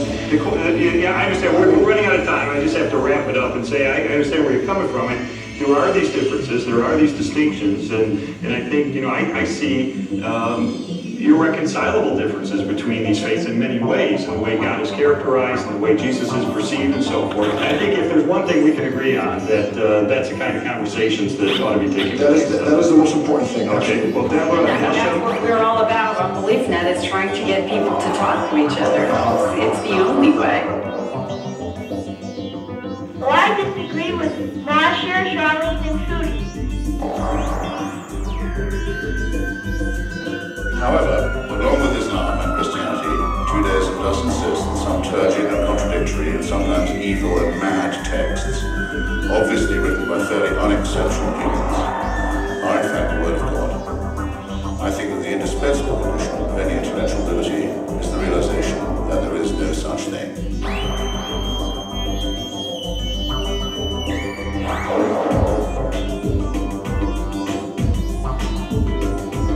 What is the one question you most want to see answered? How does subjective consciousness work? How does it evolve? What's going on?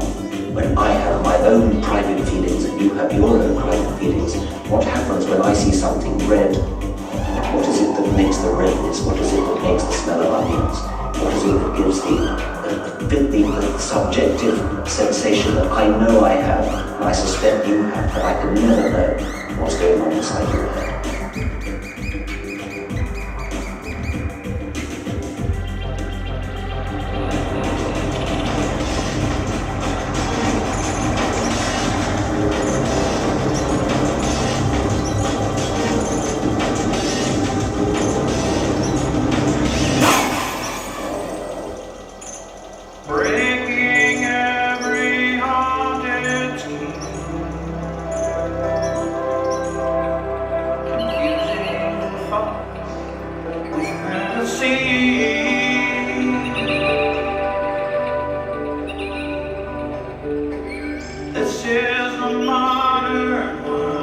And the other possibility is that it's something that really is not going to be explainable in the way that we understand physical explanation. That it really just, your brain is just there, and everything that you think is actually ethereal. But you're almost suggesting that the explanation is beyond science.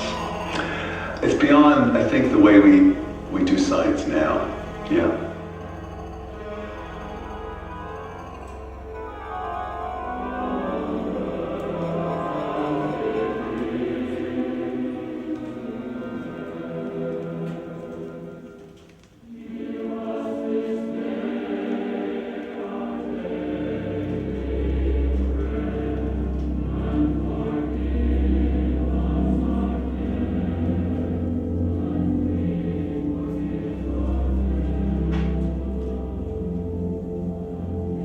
There may be something out there, but it certainly isn't any god of ours.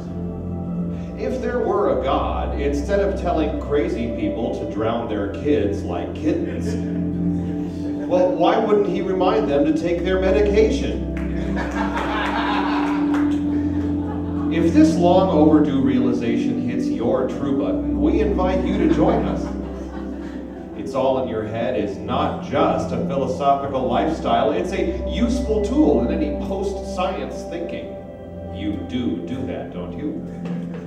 Are you tired of supernatural demands for unquestioning belief under the threat of some looming hell, when all you really want to do is have a good life in the here and the now? Well then, forgetting the title of this show is the worst thing you can do. Oblivious complacency will get you nowhere smoothly.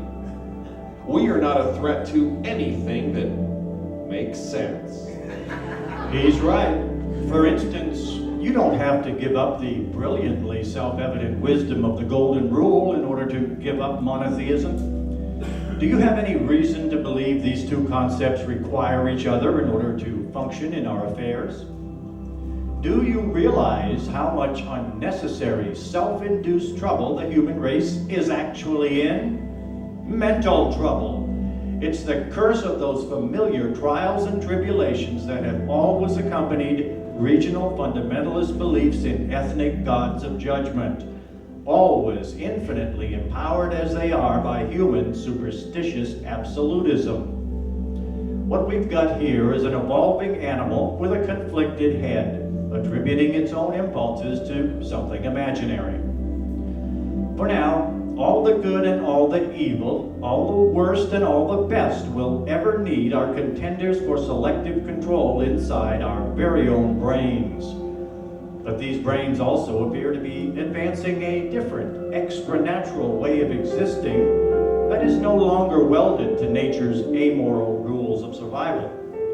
we carry a moral and ethical awareness unique to our level of intelligence on this planet. And we have begun to make our own rules. It's still just the beginning. But if this sounds great to the evolutionary optimists out there, forget it. We're not going to get rid of our genetically entrenched primate instincts and impulses anytime soon, and maybe not completely forever. And watch out what you wish for anyway, because we are completely inexperienced at predicting what evolution should be doing. Hindsight is the only possible view we have within our own evolution of higher consciousness, because we're the first thing it's ever happened to here. So, what will become of us? Well, we don't know about others, but One World Advertising is advertising the fact that nobody knows. But let's resist all negative spin and assume our spiritual awareness probably does have a wiser future to come. But for now, we're just saying, wherever the human spirit may go, responsibility for it will be entirely on our own heads, within which it all is. Maybe he's right. Maybe there is something the matter with me. God. Is it natural fact or was it unnatural fiction? This decision is your heads to decide. And if it does, you will. And if we're right, the next step will be yours, each and every one of us. To carry the Headite philosophy, it's all in your head. To carry it out of this building to all those in Las Vegas who are unable to attend this broadcast. Thank you for supporting Carry Out Philosophy. Thank you for supporting the future. This has been It's All in Your Head FM.